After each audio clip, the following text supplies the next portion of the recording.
Hi, my name is Wendy Harmon. I work at the American Red Cross as the reset. I'll get on a roll, I promise. Hi, my name is Wendy Harmon, and I'm the Director of Social Strategy at the American Red Cross. Thanks so much for having me here today uh, for this conference. I myself am just older than a millennial by a hair, but I frequently identify with many of the characteristics that are assigned to the millennial generation. And I've been working at the American Red Cross for almost 6 years, since late 2006. So we were pretty early to the social web in trying to create strategies and really inspiring people to take action on behalf of the Red Cross. So I'm going to share a handful of stories today with you, and hopefully they'll be useful in all of your endeavors. We First of all, I'm going to talk a little bit about our team at the American Red Cross, just so you have an idea of what our structure looks like. I am the Director of Social Strategy, as I mentioned. We have a team of 3 people, including me, and Christiana Almeida is in charge of being our field liaison. She's part cheerleader, part therapist, part several other different things in making sure that we're all, the cacophony becomes a symphony when we're talking about all of our field units across the country. We have 600 chapters, 36 blood regions, many SAF, Service Armed Forces stations as well. So Gloria Wong is in charge of the Disaster Online newsroom. She's really architected much of how we use our digital operations center and creates our content on a daily basis as well. As a whole, we're in charge of devising and implementing a social strategy from the national level. I'll talk a little bit more about that at the end. We have nearly 300 now active chapters, field units across the country, and by active we mean on the social web using social media tools. And I should mention that today I'm going to be concentrating quite a bit on social media as it pertains to leveraging peer influence, because that's my area of expertise. So just a quick note as well about the Red Cross. You can see here we have a lot going on every single day that much of it you might not exactly know about. We respond to about 200 home fires every single day across the country. We connect deployed military service members with their families about 475 times a day. You can read this slide, it goes on, but they're pretty remarkable statistics. And it's our job to sort of translate all of that activity into inspiring action and to really begin to let go as an organization. And that's really what this topic is all about, right? We're a stuffy 130-year-old organization, and we're really going through an adaptation process where we have to begin to tear down some of our institutional walls and really collaborate much more with the public and with this millennial generation in allowing them to have some control over our messaging and even participating in how we execute our mission. So let's get down into the meat of things. This is a quote from one of our board members, actually, in the Board of Governors. Her name is Youngmi Moon. She has said that social media is not a top-down marketing tool, it's a peer-to-peer relationship. And we've really embraced this quote as a philosophy, in a way of how we will present ourselves on the web and how we will allow and hopefully inspire legions of young people to become part of the mission of the Red Cross. So we have 3 main points to our social engagement philosophy. One is that we want to empower social communities to execute our mission. And this is probably the most important part, and I'll go into this a bit with some specific examples very soon. But what we're always trying to do is provide value to our community. We don't think of our Facebook fans or our Twitter followers or our blog readers as an audience. We think of them as our community, and we're in the mix every day as part of them. And whenever there's an opportunity for action, we give them the tools for them to carry that action to their own social networks. So we're not ever really trying to advertise or market to them. We consider them family, right? And we also are always I think every nonprofit organization has this goal, whether they want to admit it or not, but if we're doing everything right, we should go out of business, right? So what we're trying to do is put all of the power that we possibly can into the hands of regular people who are inspired to take action. And we do that by giving them as many concrete tactics as we can that are as frictionless as possible. The second point is we want to grow our network of passionate supporters. And we do this, I think lots of people have heard me talk about this. We have a foundation of listening. The Red Cross is mentioned about 4,000 times a day. We are in the mix of that every single day. We read all 4,000 of those mentions. We respond to lots and lots of them. And we are increasingly encouraging our employees and volunteers to respond as well and to be part of this conversation and creating, I call it a fabric, I guess a network is a synonym there, but I think really allowing everybody to be a participant instead of just one brand voice, but it's of someone standing behind the brand. We're encouraging every employee and every volunteer to come around and sort of stand in front of the brand. And we really are doing that so that we can provide access points at every level of the organization for anyone who may need help, who may need to access some of our services and so on. And again, we're trying to make social engagement part of the operational DNA of the Red Cross. And I'll talk a little bit more about this at the end as well, but I truly think that in order to embrace the power of the social web and these tools, we have to move from our current structure, which is that my 3-person team sort of triages everything that has to do with social engagement, to really encouraging every person at the Red Cross to be a participant and again to have that access point all along the way. And when we have that huge fabric, the Red Cross itself is made up of about 30,000 employees and hundreds of thousands of volunteers. If all of us are participating, then there's almost nothing that we can't do in inspiring even more people to take action.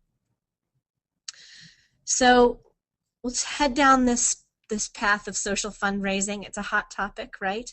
How do you solicit peer-to-peer giving? What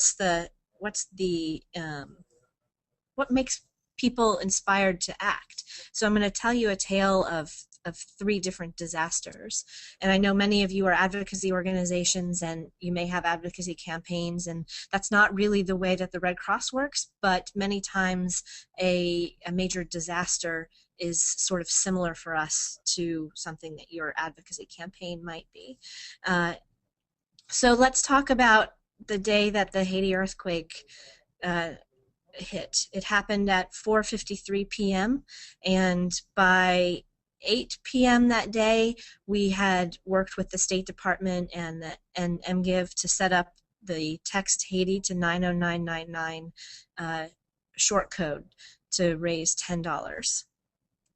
We tweeted, you can see at 9:38 p.m., you can text Haiti to 90999 to donate $10 to Red Cross relief efforts in Haiti.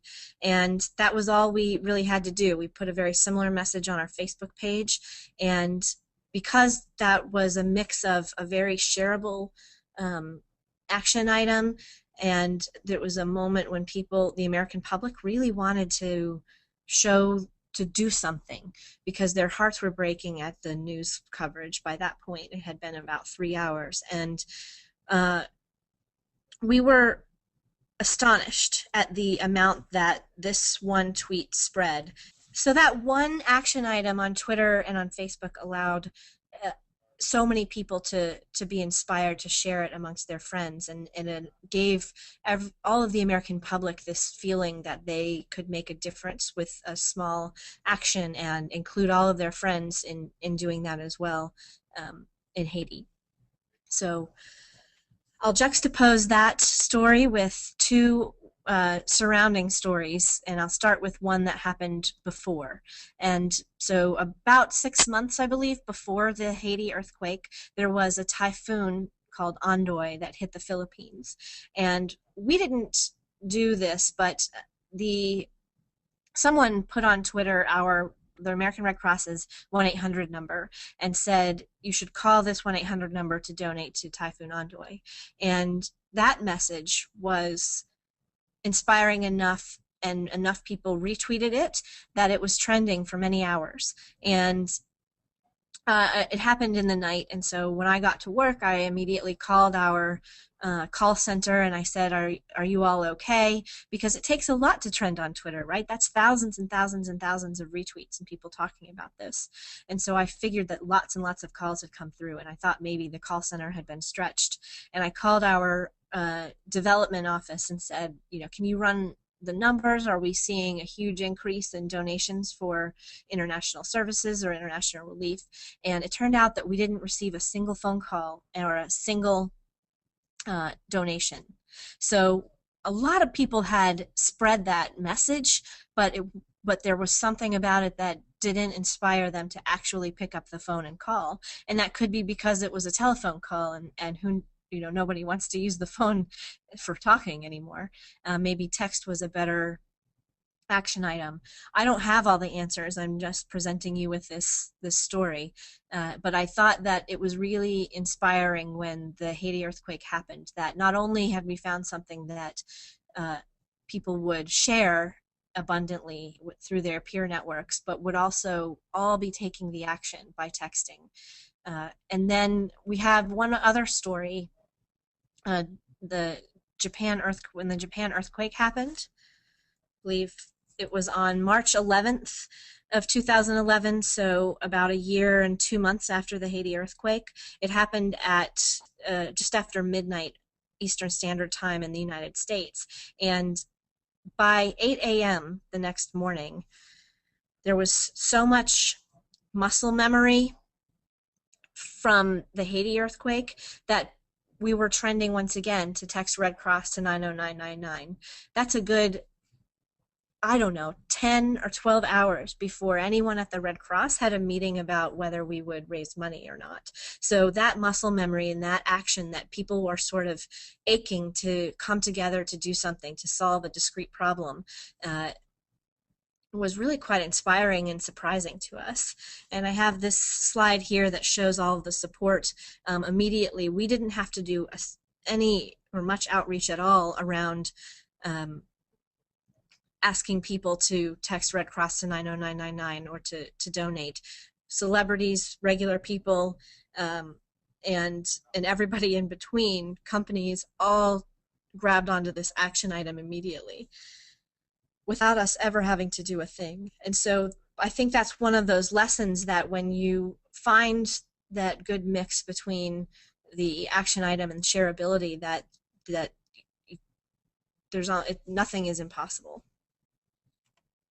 You can see here's just an image of the tweet when that happened. We were trending by 8 a.m. and continued to trend on Twitter for about 48 hours, I believe. Don't quote me on that, but I guess you are quoting me on that.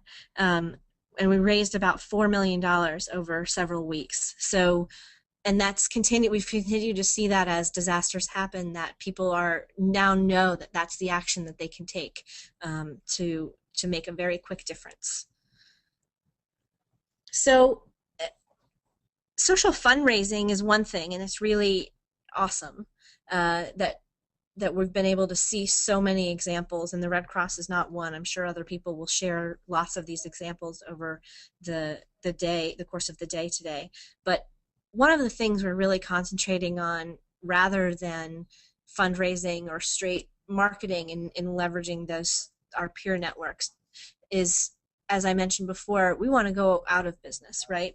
Not really, but we want to put all of the power, or as much power as we can, into the hands of our stakeholders, and that this definitely includes the millennial generation, because they're the ones who understand how this is going to work, and they're the ones who are using these tools. So we want to really begin to execute our mission on the social web, and that really hit home to us during the Haiti earthquake. In the middle of those 2.3 million tweets about giving, we saw several hundred tweets just like this one that were from people who were stuck in the rubble under supermarkets in Port-au-Prince.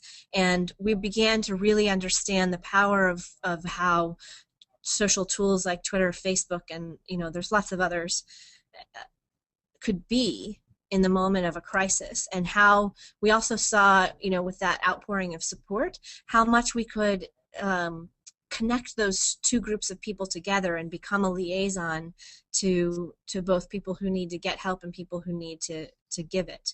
And if we put the right tools into everybody's hands, then they'll be able to execute our mission of saving people's lives, or reset. They'll be able to execute our mission. They'll be able to provide that relief. They'll be able to help their neighbors be prepared and to respond and to whatever emergencies might come their way.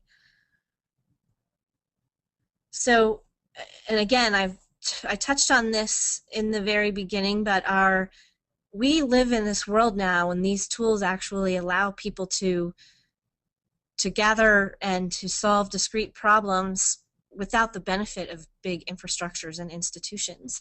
And for the American Red Cross, what we've had to recognize as a big institution with lots of infrastructure is that we have to begin, we shouldn't let go of all of that 130 years of experience in disaster response, for example. We know what works. There's a definite science to how our service delivery gets done.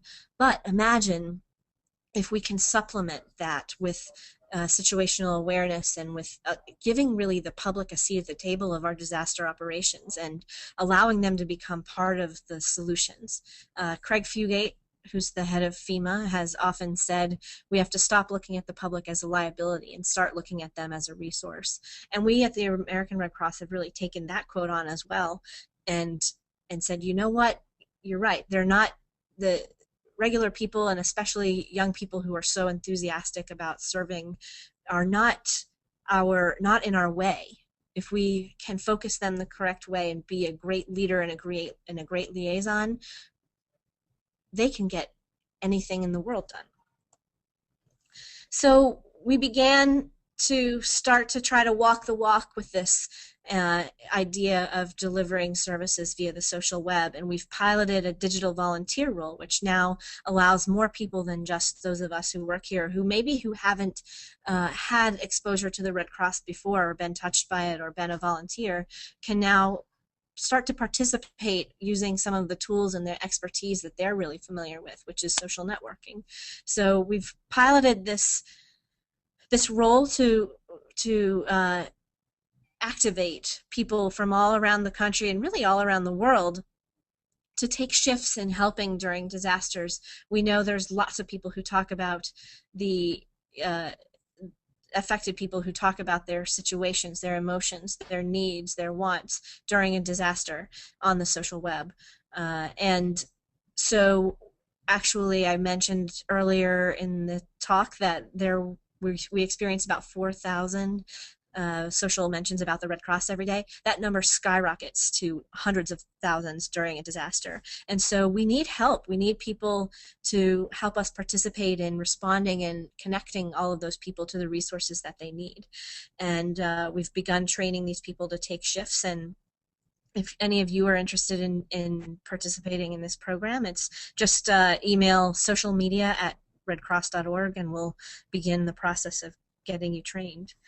So I'm going to show you a couple of examples. We have from the spring storms last year. If you'll remember, there were several major tornado outbreaks last year, and we've had a fair number of them this spring as well.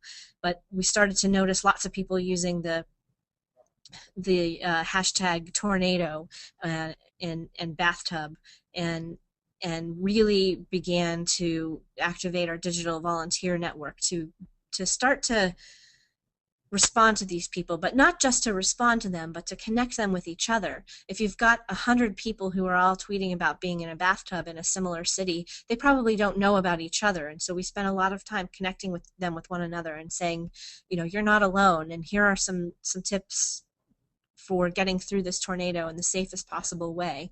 And that's been some really meaningful work.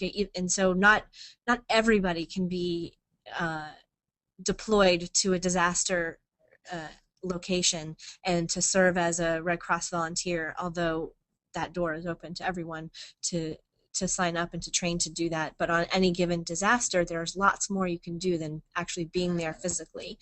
And we want to really open up those floodgates and start to allow people to solve these issues. And, you know, a big part of the Red Cross's mission is to provide hope and comfort in people's worst moments. And, you know, there's nothing that says that all of us as a country can't do that for people who are affected using these tools. And that's one of the more inspiring ways that we've begun to try to leverage peer influence here at the Red Cross. And one note, this is just another example here of how what we're doing online and on Twitter. I'm using Twitter examples because they're easy and they're plentiful, and we're still seeing a majority of conversations happening on Twitter, that open platform. They could very well be happening on Facebook just as often, but we're only looking at public Facebook posts. So Facebook is more a series of closed networks. So it's a little bit harder to track and to show you after the fact. But I want to also point out that you have to begin to relax a little about language and the way that people talk. I think, you know, this is a good example, this tweet. You know, many times I think if this were to pop up, most people in a professional work setting would say, oh, you know, I shouldn't respond to that person because there, you know, there's a little bit of language here. They're not speaking in a professional manner. Well, that's not how people speak on these. And I don't think going forward with the millennial generation, there's no difference between our, you know, professional and personal lives. It's more of a blend. And so I think that our, you know, our language is probably going to be shifting quite a bit as well. And so we were able to respond to that person and give him a little bit of confidence. And here's another example. Many times you can also leverage peer influence to correct a little bit of misinformation. We often get people who want to give us items in a disaster scenario instead of money, and really we don't have the warehousing ability, the staff, to sift through all of that stuff, to inventory it, and to properly distribute it. So it's much easier for us to collect cash donations. Is actually much better for the local economy, because then we go out and do our best to buy from the businesses that have been affected and to then distribute those items that are consistent with one another. So the you'll see this example here. We were able to actually not only stop this one person from sending in lots of food and items and volunteers, but we also were able to get him to share this corrected notion with all of his network. And if we weren't in there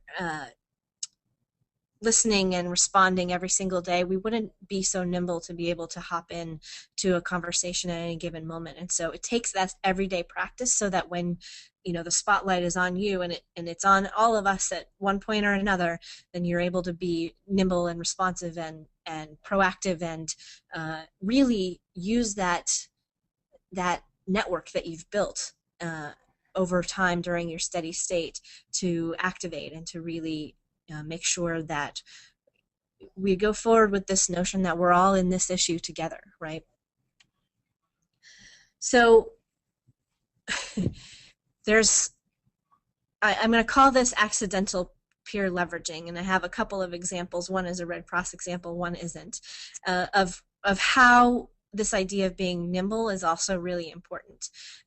In February of 2011, yes, February of 2011, my colleague accidentally tweeted to the Red Cross account, which at the time had about 250,000 followers, a tweet that said something like, uh, Ryan found another 4-pack of Midas Touch. When we drink, we do it right. Hashtag getting slizzard. And when that happened, it was a mistake, right? We hadn't intended to launch a campaign of any sort. Uh, we certainly didn't intend to do that tweet or to indicate that the Red Cross endorses drinking at all. So what we did, though, was had a great fabric in place, a network. And I got a phone call. It happened, the tweet went out at 11 something at night, and I got a phone call close to midnight asking me, do I know about this tweet? And so I took it down immediately, and then I began to think, well, this happens a lot to companies. It's not a unique situation, but every company or congressman I've seen has sort of acted stuffy and denied it, or said, I don't know, we didn't do this. And I think that if nothing else, the internet is quite the truth finder.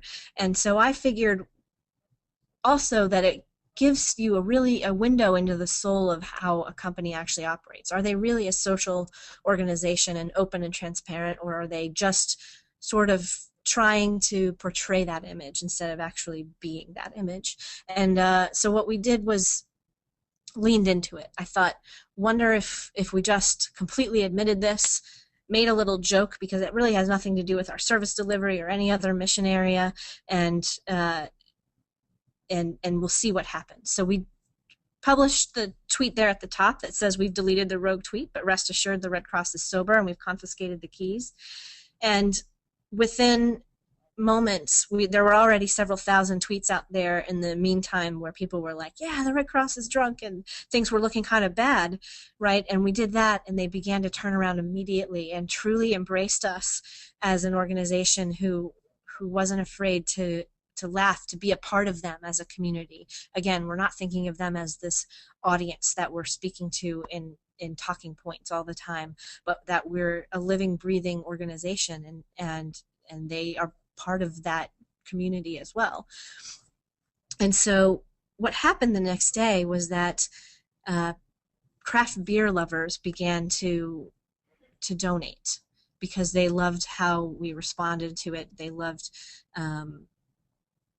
this idea. They felt very included, I think. And restaurants all over the country and bars began to say, if you donate to the Red Cross, then you'll, and you can prove it, we'll give you a free pint after a few hours after. And so we saw a fairly significant increase in donations and blood donations that day. And this is just a lesson in again, that letting go, and also being ready to embrace surprising peer-to-peer relationships. We never would have targeted the craft beer community. It happened by accident, but the fact that we didn't shun them or act like we didn't want to discuss this anymore is what really turned them into a viable segment for us, a viable group of people, a viable part of our tribe for the Red Cross. So it's just a funny, silly lesson. The internet is a silly place most days. It can be very, very serious, but I think, you have to not be afraid of losing some of that control over what you think, the values of your organization are. I don't think we let go of any of the values of our organization. We simply admitted to a mistake and let that community support us on our own. So you see here, we made quite a bit of news in having handled that in a way that ended up inspiring lots of people to take an action. There's one other example here, which is Greenpeace. I hope they don't mind that I'm using them as an example, but this is a little bit different. They did intend to begin a campaign. I believe it was a name this whale campaign, and they were trying to do some education around whaling efforts. And so they had a series of they had tried to control it by giving people options for names, and they were all very regal and culturally appropriate and cool. And the Reddit community actually came up with an alternative name, which was, I believe, Mr. Splashy Pants. And the internet went wild, right? Everybody voted for Mr. Splashy Pants. And at first, Greenpeace tried to shut it down and to control it and said, I believe they extended the length of their campaign and disregarded all of the Mr. Splashy Pants votes. But eventually they came around and they embraced that Reddit community because more than 1 million of them participated. Those are probably a good portion of that 1 million people were not actually interested in Greenpeace or whaling before. And today that was their chance to sort of reach out and give that group, that internet Reddit community, a big Greenpeace hug and continue. And I believe they ended up making a significant amount of money off of merchandise for Mr. Splashy Pants, and they actually educated far more people than they probably ever imagined they would. And so things don't always work out exactly as you think they will on the internet. There's no such thing as a controlled marketing campaign anymore. You never know what's going to happen, and you have to be ready for that with this generation. They want to have their say. They want to twist it in the way that makes sense to them, that is inspiring to them, that they can get their friends involved with. And so I think, for the most part, and in most examples, letting that happen is one of the most rewarding things that an institution or a nonprofit can do. So I'm going to come back around to discussing a little bit about how we have set ourselves up as an organization to make sure that we are nimble enough to do this letting go. And we do it with a series of documents. The first one is our online communications guidelines. I've just given you the first little snippet of it here. It's available online if you'd like to access it. We have it up on Scribd. If you search American Red Cross on Scribd, that's good. And probably if you just Google it, you'll find it. But this document is meant, one of our philosophies, as I mentioned in the beginning, is to really allow every employee of the Red Cross and every volunteer of the Red Cross to participate in the social web on behalf of it. I explained that idea of, instead of standing behind the brand as a official spokesperson and only saying the things that the brand would say, we really want to encourage and allow all of our employees and volunteers to step in front of the brand, to be themselves. And the Red Cross is part of who they are, but it's not everything about who they are. And so this document is really meant for them to have some helpful tips and tools, and to give them the confidence to really begin to participate in the web and to find that line, the blurry line that those of people who are a little bit older than the millennial generation have trouble with, between professional and personal, and mixing that up. It's amazingly difficult for people who are not millennials to do this, but it is almost innate, if not almost, it is innate for the millennials to think this way, to not have to have a document like this, right?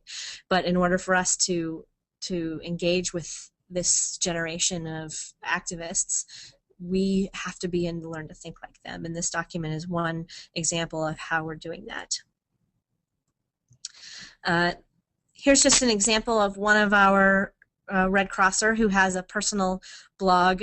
He happens to be a communicator, so he's maybe a little bit predisposed to blogging or participating in the social web, but I think he's done a good job of having it's not a disclaimer, it's just an explanation of who he is and where he works and how those things are actually very complementary. And we love that. This is a chart that I found from Allison Fine, actually. If you don't know who she is, she's a very smart, I'm sure you do know who she is, but very smart teacher and speaker in our sector about social media. And this chart, I think, puts in a simple at-a-glance way to everybody that I've showed it to how we are beginning to approach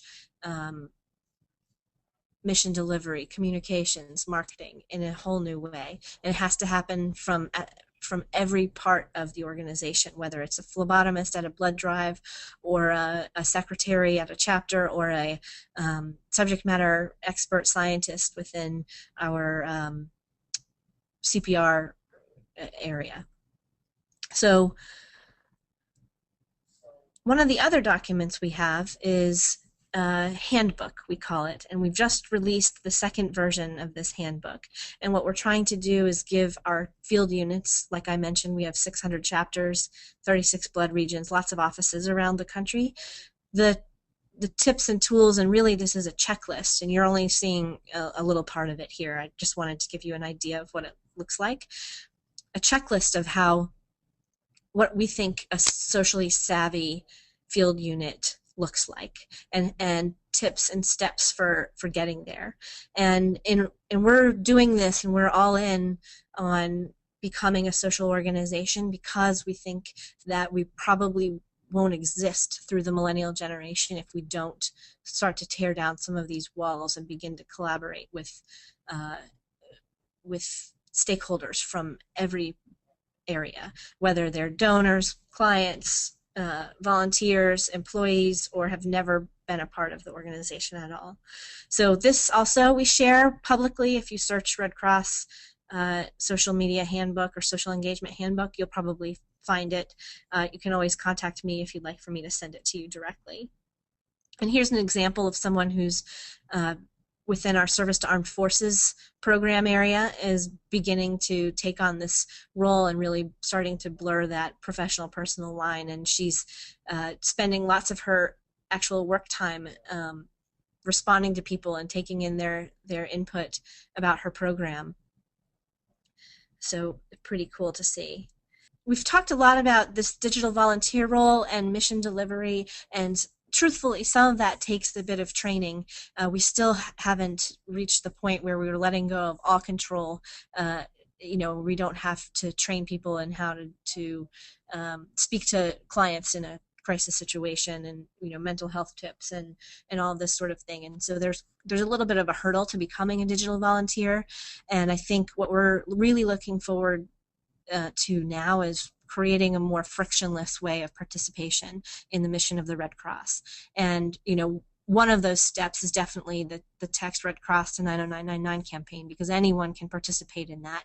And then a second one is in peer-to-peer fundraising. So we know there's lots of tools out there like Facebook Causes and CrowdRise and Razoo, and the list goes on and on and on. And really encouraging people and letting them have control over how it is that they raise money for the Red Cross is an important and honestly a little bit of a difficult cultural adaptation for us. So we're working very hard to come up with this a suite of tools that allows anyone who wants to participate in the mission of the Red Cross, regardless of how they got inspired to do that, to have this list of recommended ways and actions they can take that are super easy, that require zero training. And we should be rolling that out very soon.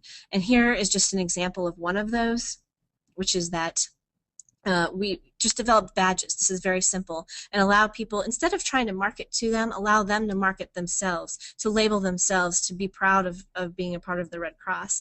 And so something as simple as these badges has been shared many, many thousands of times, and it just really lets our community shine, lets them carry the mission with them to their own friends, and we could never reach that many people otherwise.